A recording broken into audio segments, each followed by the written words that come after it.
러시아에서 발생한 알렉세이 나발리, 이 갑작스러운 의문사의 파장이 미국과 유럽으로 퍼지고 있습니다. 네, 유럽 각국은 러시아 주재 자국 대사를 소환하면서 러시아의 철저한 사인 규명을 촉구하고 있고, 또 대선 경선 중인 미국에서도 나발리 의문사 쟁점이 되고 있는데요. 강성훈 해설위원 실장과 이야기 조금 더 나눠보겠습니다. 어서 오십시오. 네.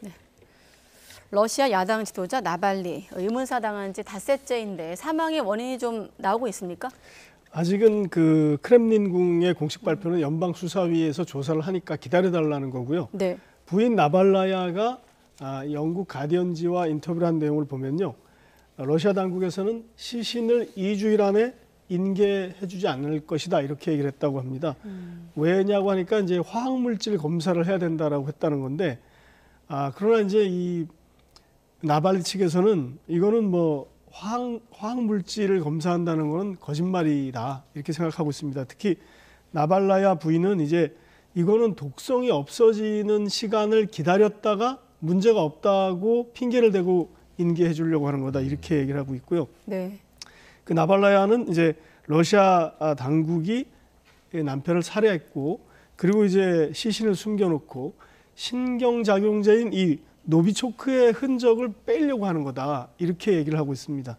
이 노비초크는 뭐 가끔 이 푸틴 대통령이 어떤 사람들 암살할 때 쓰는 그런 찻잔에 묻히는 그런 독을 얘기하는 건데요. 냉전 시대에 쓰던 그런 첩보원들이 사용하는 그런 독극물이라고 보면 되겠습니다. 네.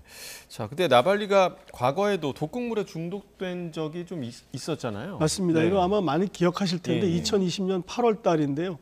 러시아 국내선 여객기에서 당시에도 이 야당 지도자였던 이 나발리가 국내선 항공기에서 음료수를 먹었는데 갑자기 의식을 잃고 쓰러졌습니다. 네.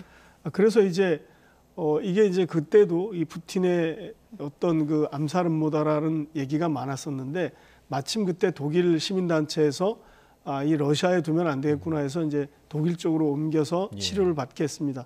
그런데 중요한 거는 5개월 정도 치료를 받고 나서 독일 정부가 얘기한 거는 이게 바로 노바초크에 의한 약물 중독이다 그렇게 얘기를 했습니다. 이게 굉장히 강한 건데 조금만 흡입해도 의식을 잃거나 사망하는 그런 약입니다.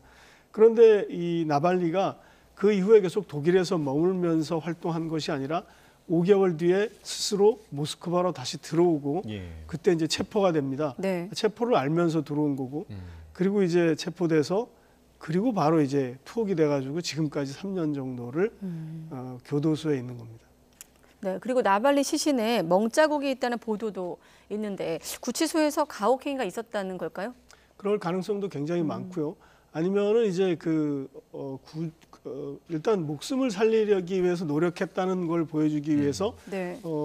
그 인공호흡 같은 걸 하다가 남아있는 자국이다 이렇게 보는 경우도 있습니다. 이제 제보가 그 구급대원이 익명 제보를 했다라고 합니다.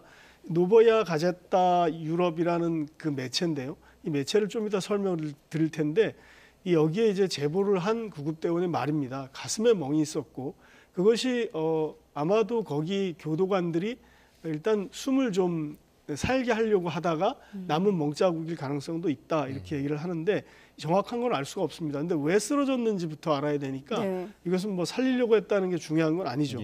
그리고 이제 교도소에서는 뭐 산책하다가 갑자기 쓰러져서 사망했다 이해할 수 없는 거죠. 그 전에 그 화면이 약간 좀 전에 나왔습니다만, 어떤 화면 보면 그 전날 화면이 공개가 됐는데 굉장히 밝은 표정으로 대화를 하는 거 알 수가 있을 겁니다.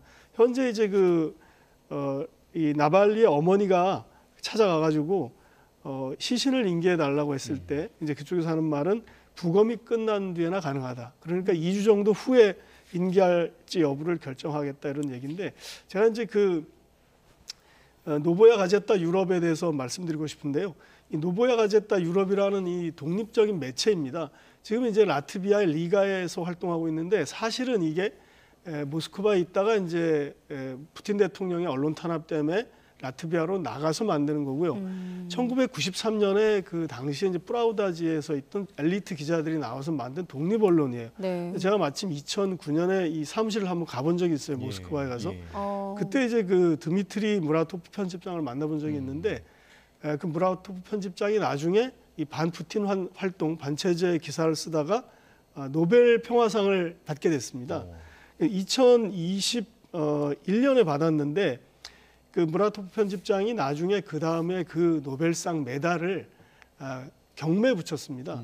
그래서 약 1,341억 원에 그게 팔려가지고 그 돈을 우크라이나의 난민들을 위해서 쓰겠다 이렇게 썼습니다. 그렇군요. 사실 이 노보야 가제타가 원래 이름인데 그 리가 라트비아로 나가면서 노바야 가제타 유럽 이렇게 이름을 바꿨습니다. 그런데 굉장히 그 반체제적인 인사들이고 이 기자들이 7명이나 살해를 당했습니다.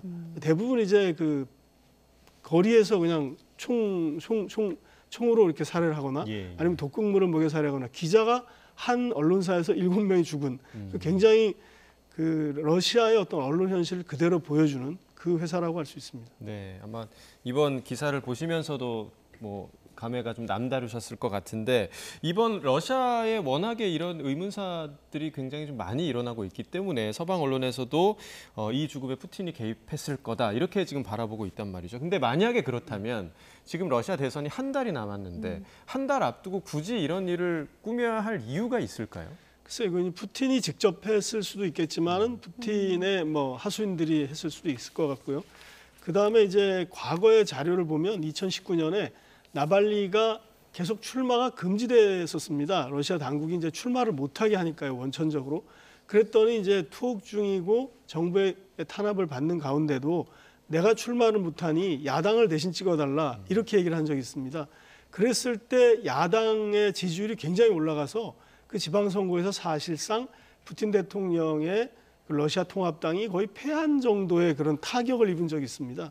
그래서 아마도 그런 어떤 푸틴 대통령의 자존심을 건드리고 푸틴 대통령이 어떤 스스로가 생각하는 명예에 타격을 입지 않으려고 한 것은 아닌가 이런 생각을 해볼 수 있는데 사실 이제 정확한 원인은 알 수 없지만 나름대로 선거에 영향을 나쁘게 미치는 것을 예방하기 위한 것은 아닌가 이렇게 추정해 볼 수 있을 것 같습니다. 그렇군요.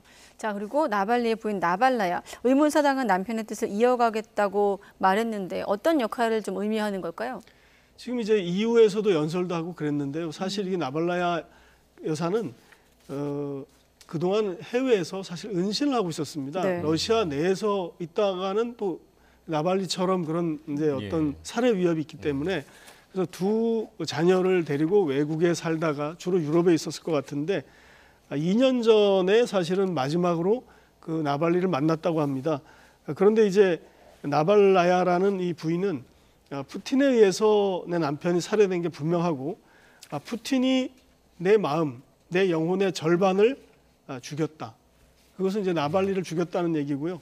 그러나 아직 나에게는 나발리의 영혼의 절반이 남아있고 그것을 나는 포기할 권리가 없다. 이렇게 얘기를 했습니다. 그래서 러시아를 위해서 계속 싸울 것이고 러시아의 민주주의를 위해서 싸우겠다 이런 얘기를 한 거고 그 사이에 이제 러시아 그 나발리의 사망 이후에 유럽연합의회에도 갔고 또 독일 민헨 안보회의라는 큰 국제행사에 가서도 특별 게스트로 연설도 하고 그런 이제 활동을 시작한 셈이라고 볼 수 있습니다. 네, 자 유럽연합의 각국이 러시아에 대해서 추가 제재까지 하려는 그런 움직임이 있는데 어떤 제재를 하겠다는 건가요? 나온 거 보면은 이제 그 개인에 대한 제재인데요. 그 교도관이라든지 이 나발리의 어떤 옥중 사망 의문사에 책임이 있는 사람들, 특히 이제 공무원들이 될 텐데 그 사람들에게 이제 뭐 금융 제재라든지 여행 자유를 제한한다든지 이런 것들을 하면 할 것 같은데 사실은 이게 지금 정확히 원인이 밝혀지지 않으면 그걸 사람을 특정하기 굉장히 어렵기 때문에 제재가 어떻게 될지도 좀 지켜봐야 될 그런 상황이고요. 다만 이제 구체적으로 나온 거는 영국, 독일, 프랑스, 뭐 스웨덴 이런 나라들이 러시아에 있는 자국 대사를 소환했습니다. 그것은 이제 외교적으로 이제 대응을 한 거고요. 그래서 이것을 투명하게 원인을 조사해서 찾아내달라는 그런 것을 압박하는 것 같고요. 이제 그래도 이제 그런 과정에서 어떻게 보면 EU 국가들 입장에서 다행인 것은 러시아의 어떤 그 우크라이나 전쟁에 대한 대응 의지가 굉장히 이제 약해졌는데 이번 일을 계기로 러시아에 대한 어떤 반러 의지나 반러 우크라이나를 지원하는 의지를 굉장히 결집시킬 수 있었다라는 어떤 그런 상황으로 좀 흘러가고 있습니다. 네, 아까 특파원 리포트에서도 봤듯이 이번 옥중 의문사 미 대선에도 지금 변수로 작용하고 있는데 러시아의 반응까지 합쳐서 한번 설명해 주시죠. 그 트럼프의 입장이 굉장히 곤궁해졌었지 않습니까? 네. 그러니까 트럼프는 평소에 푸틴하고 친하다고 했는데 이거 푸틴이 이제 이런 어떤 나쁜 행동을 했다라고 서방에서 추정하니까 트럼프가 굉장히 그 곤경에 빠졌는데 아시다시피 사흘 만에 처음으로 내놓은 말은 내가 나발리다 네. 이런 식의 얘기를 한 겁니다. 그러니까 그거를 피하는 이제 말들을 해서 좀 어이가 없다랄까요? 그러나 아마 민주당이나 이제 그 니케일리 쪽에서는 그런 반응을 보이고 있는데 네. 트럼프의 입장은 이제 미국이 이제 사법적인 문제라든지 진보적인 인사들이 자기를 부당하게 박해하고 있다. 그리고 이제 나발리가 피해를 입은 거나 내가 피해를 입은 거나 똑같다 이런 식으로 논리를 전개하는데 굉장히 곤궁해진 상태에서 나온 것 같고요. 사실 이제 러시아 내부에서는 여기에 대해서 선거를 푸틴 대통령이 거의 단독으로 출마하다시피 한 다음 달 대선에서 뒤집을 가능성은 없지만 러시아 사람들이 이제 그 마음속에 이 나발리에 대한 어떤 강력한 그 인상, 그다음에 영웅시하는 그런 것들이 계속 남아 있을 것 같습니다. 왜냐하면 나발리가 사실 감옥에 3년 동안 있고 계속 탄압을 받았지만 항상 여유를 잃지 않고 민주주의에 대한 확신을 가지고 있었기 때문에 그런데 이렇게 말했다고 합니다. 지난달의 편지에는 푸틴주의의 국가는 지속하는 것이 불가능하다. 그리고 어느 날 갑자기 사라질 것이다. 이렇게 얘기를 하면서 지금 러시아 사람들에게 어떤 마음의 그 울림을 받고 있는 그런 상황입니다. 네, 알겠습니다. 오늘 여기까지 듣도록 하겠습니다. 강성웅 해설위원 실장과 이야기 나눠봤습니다. 고맙습니다. 네.